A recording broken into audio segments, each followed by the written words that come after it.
Welcome to astrologymission.com। आज हम बात कर रहे हैं अक्षय तृतीया की। अक्षय तृतीया माने बैसाख शुक्ल तृतीया, जिसको आखा तृतीया भी कहते हैं। और ये खास तौर पर एक अबूझ मुहूर्त के लिए फेमस है।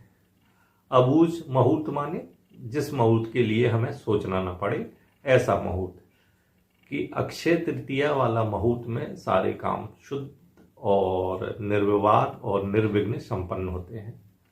तो ऐसा मुहूर्त कब आता है? तो इस अक्षय तृतीया की हम ज्योतिषीय महत्ता की बात करते हैं। अक्षय तृतीया के दिन जो हमारे नवग्रह हैं, उसमें सूर्य और चंद्रमा दोनों अपनी उच्च राशियों में होते हैं।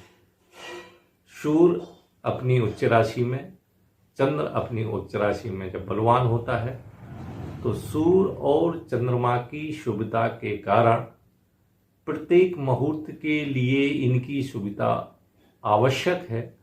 तो जब ये दोनों बलवान होते हैं तो वो मुहूर्त भी बलवान हो जाता है और अच्छे मुहूर्त में किया गया कार्य सुचारू रूप से निर्विघ्न संपन्न हो जाता है।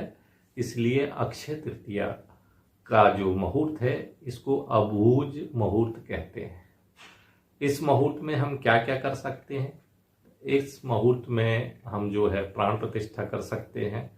इस मुहूर्त में जो है हम विवाह कर सकते हैं। इस मुहूर्त में हम गृह प्रवेश कर सकते हैं। इस मुहूर्त में हम यज्ञोपवीत संस्कार कर सकते हैं। इस मुहूर्त में हम अभिषेक कर सकते हैं। इस मुहूर्त में हम जलाशय की प्रतिष्ठा कर सकते हैं। इस मुहूर्त में हम जो है नलकूप खुदवा सकते हैं, वगैरह वगैरह बहुत सारे काम हम कर सकते हैं। अबूझ मुहूर्त में खास तौर पर अक्षय तृतीया में जो है बहुत सारे विवाह संपन्न होते हैं, क्योंकि ये बहुत ही महत्वपूर्ण मुहूर्त है। तो विवाह मुहूर्त में जैसा कि हम जानते हैं, शुभ ग्रहों की कृपा आवश्यक है, जिसमें गुरु और शुक्र और चंद्र इनका जो है प्रभाव देखना पड़ता है।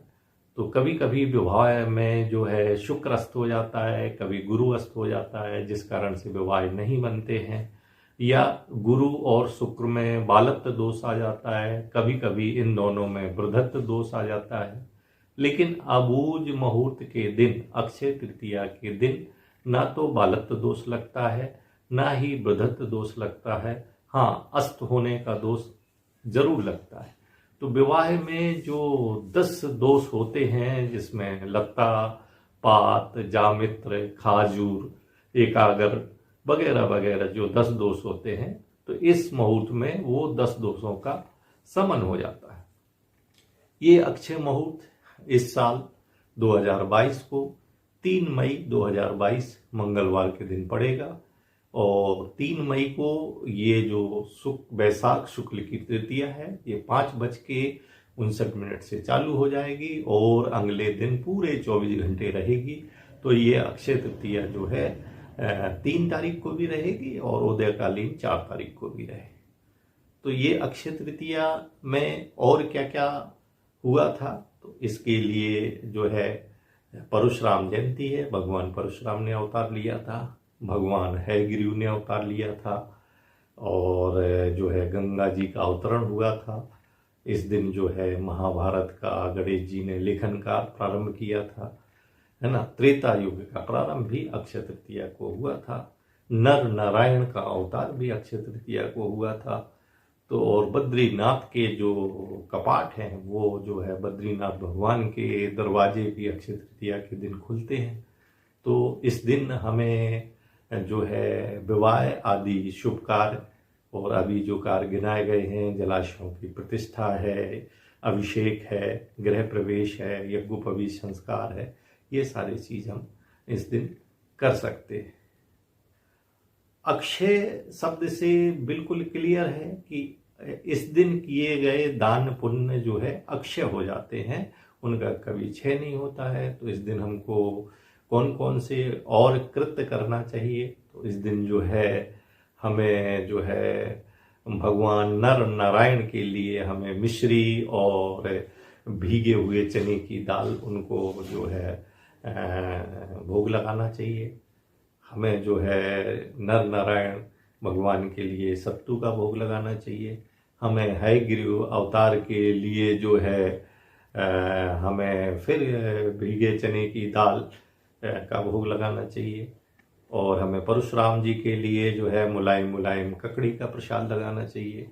हमें जो है सत्तू है, खरबूजा है, और हमें जो है पंखा है, हम छाता है, और वस्त्र हैं, हमें खड़ायूं हैं, घी है, शक्कर है, गुड़ है, सप्तधान्य है, ये ब्राह्मणों को दान कर देना चाहिए।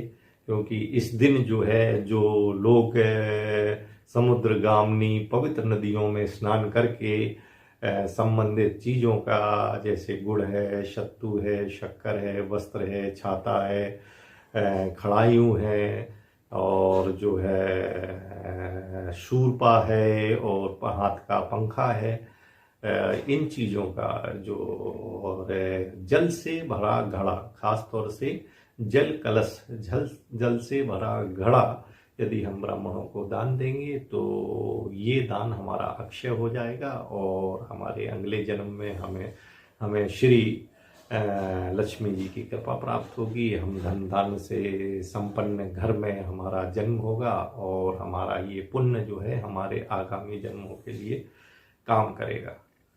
तो ये अक्षय तृतीया जो है 3 मई 2022 को मंगलवार को पड़ रही है। तो इस दिन जो है हम परशुराम जयंती मनाएं, हम हयग्रीव जयंती मनाएं, हम गंगा अवतरण दिवस मनाएं, जो है हम श्री गणेश जी का पूजन करें। इस दिन जो खास तौर से बात छूट रही है कि इस दिन जो है श्री भगवान श्री कृष्ण को हम चंदन चटाएं, और हम सत्तू का भोग लगाएं, नर नारायण भगवान को शत्रु का भोग लगाएं, नर नारायण भगवान को हम गुड़ और चने की दाल का भी भोग लगाएं, बद्री नारायण भगवान को हम मिश्री खिलाएं, वगैरह वगैरह जो सारी चीज़ें बताई गई हैं वो दिन करें। तो इस दिन दिए गए दान पुण्य का लाभ अक्षय हो जाता है। और ये अबूझ मुहूर्त है। इस मुहूर्त में चंद्रमा जो है अपनी उच्च राशि में होता है, और सूर्य भी अपनी उच्च राशि में होता है।